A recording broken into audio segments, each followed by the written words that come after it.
जय मीरा बाबा की प्यारे दोस्तों, एक बार फिर से स्वागत है आपका मेरी इस नई वीडियो में।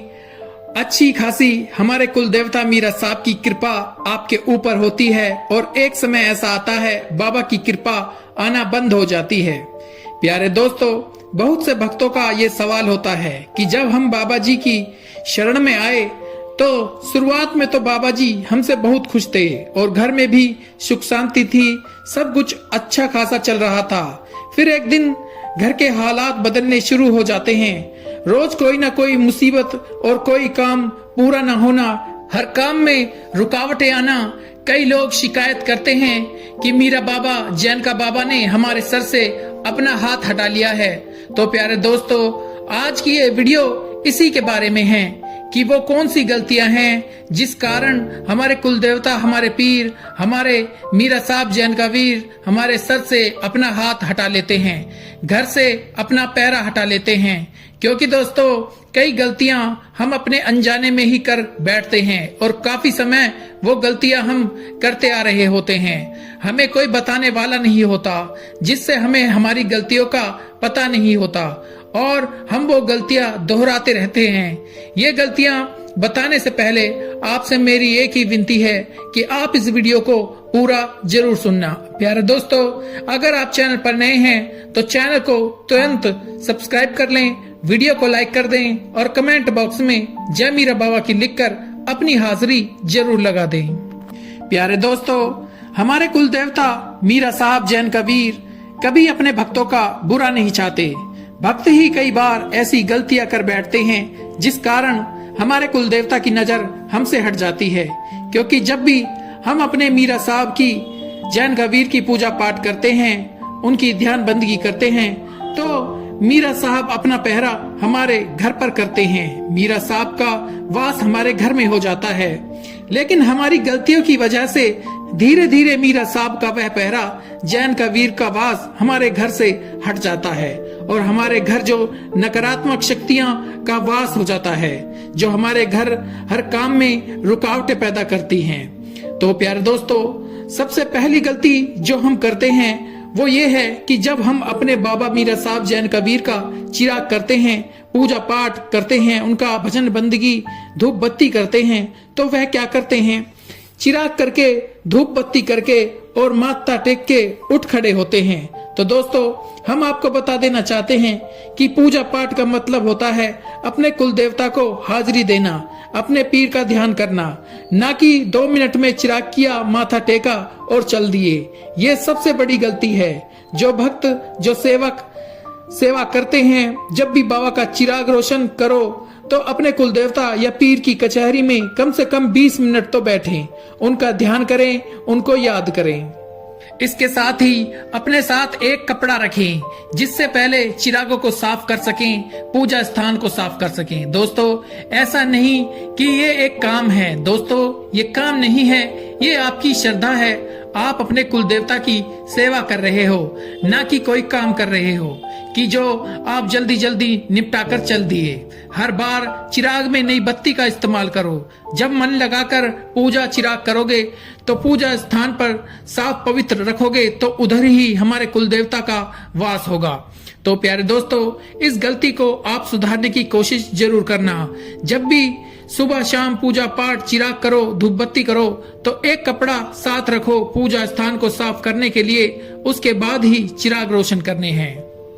अब दोस्तों, दूसरी गलती जो भक्त करते हैं, जब भक्त बाबा मीरा साहब के किसी भी स्थान पर जाते हैं या उनके घर में जो स्थान होता है, तो जब भी वो अंदर जाते हैं तो बाहर अपनी जूते चप्पलें उतार देते हैं। वह अपनी जूते चप्पलों को उठाकर साइड में नहीं रखते।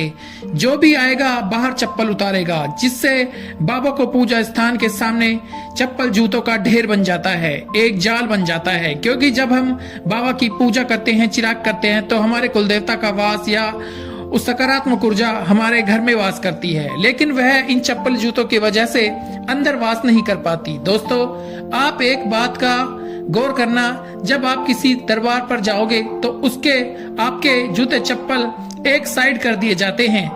और दोस्तों, आपने देखा होगा कि कई लोग अपने घर के आगे चप्पलें टाक देते हैं जिससे घर को नजर ना लगे। ऐसा करने से किसी भी ऊर्जा को आना जाना रुक जाता है। अगर आप अपने घर की पूजा स्थान के बाहर जूते चप्पल उतारेंगे तो वह सकारात्मक ऊर्जा वापस चली जाएगी। इसलिए अपने जूते चप्पल कभी पूजा स्थान के बाहर ना रखो।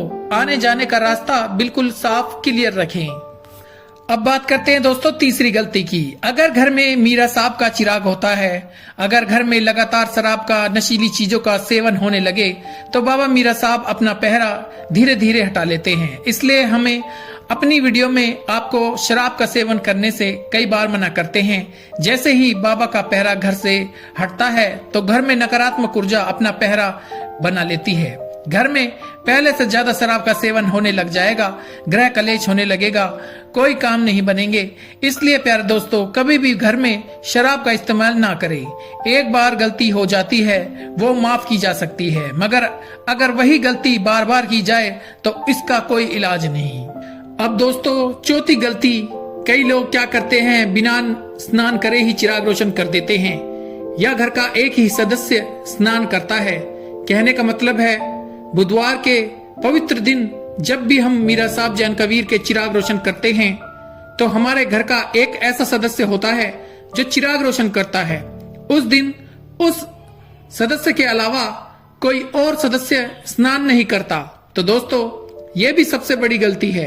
जब भी बुधवार का पवित्र दिन आए उस दिन सारे परिवार ने ही स्नान करना है और सबको पूजा स्थान पर जाकर चिराग रोशन करने हैं और भोग लगाना है। हम अपने पूजा स्थान को साफ कर लेते हैं पर अपने आप को साफ नहीं करते।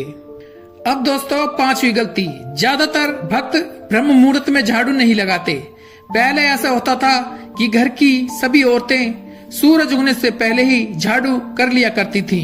हम अपनी बताएं तो हमारी जो दादी थी वह 5 बजे उठकर झाड़ू लगा लिया करती थी और उठकर अपने लिए चाय भी बनाकर पी लिया करती थी। लेकिन अब तो 7 बजे, 8 बजे, 10 बजे लोग उठते हैं और झाड़ू लगती है, जिसके कारण उनके घर आ रही लक्ष्मी भी वापस चली जाती है और हमारे कुल देवता पीर को भी ये चीजें पसंद नहीं है।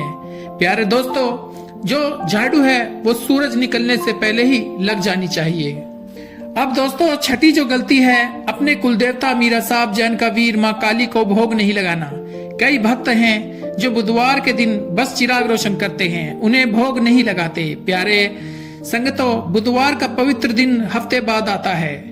इस दिन मीरा सांप का चिराग होता है। मीरा सांप का यह पवित्र खास दिन होता है। जानकावीर का शनिवार का दिन होता है।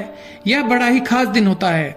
उस दिन तो आपका फर्ज बनता है कि आप मीरा सांप का पूर्ण भोग लगाओ। वैसे हमारे बाबा 5 बतासे से ही खुश हो जाते हैं, लेकिन फिर भी हमें घर में तैयार हुआ भोग लगाना चाहिए। जैसे जर्दा, हलवा, खीर का भोग आप लगा सकते हैं। नियाज के रूप में भी उन्हें चढ़ा सकते हैं। दोस्तों अगली जो गलती है, मीरा सांप का सवैया ना करना। प्यारे दोस्तों मीरा सांप का सवैया ना करना और बाबा के स्थान पर ना जाना, यह भी एक सबसे बड़ा आपकी गलती है जिससे मीरा सांप अपना पहरा हटा लेते हैं। खास करके दोस्तों आपको आषाढ़ के महीने में मीरा बाबा के स्थान पर जरूर जाना है और मीरा सांप का माह के महीना और आषाढ़ के महीने का अपने घर पर परिवार के साथ सवैया जरूर करना है। इसे भूलने की गलती बिल्कुल ना करें। अगर इन्हें भूलने की आप गलती करते हैं तो यकीनन मीरा सांप अपना पहरा आपके घर से हटा लेंगे। इसलिए मीरा बाबा का सवैया और मीरा बाबा के स्थानों पर जरूर जाइए। प्यारे दोस्तों ये थी कुछ गलतियां जो आपको बिल्कुल भी नहीं करनी है। हम उम्मीद करते हैं आप इस तरह की गलतियां अपनी जिंदगी में कभी नहीं करेंगे। बोल मीरा बाबा की जय। प्यारे दोस्तों ये थी आज की एक खूबसूरत वीडियो। उम्मीद करता हूँ ये वीडियो आपको पसंद आई होगी। अगर वीडियो आपको अच्छी लगी है तो इसे लाइक जरूर करना। आपका एक लाइक मेरा आत्मविश्वास बढ़ाता है। इस वीडियो को मीरा बाबा के भक्तों तक ज्यादा से ज्यादा शेयर करना और इस चैनल को भी जरूर सब्सक्राइब करना, जिससे कि आपको मीरा सांप जानकावीर से जुड़ी हुई इसी तरह की वीडियो समय रहते आप तक पहुंचते रहे। आप हमेशा खुश रहें, तरक्की करें। मीरा बाबा जानकावीर माता रानी हमेशा आपके ऊपर अपनी कृपा बनाए रखे। मिलते हैं अगली वीडियो में। जय मीरा बाबा, जय जानकावीर, जय काली माता, जय पांचों पीर।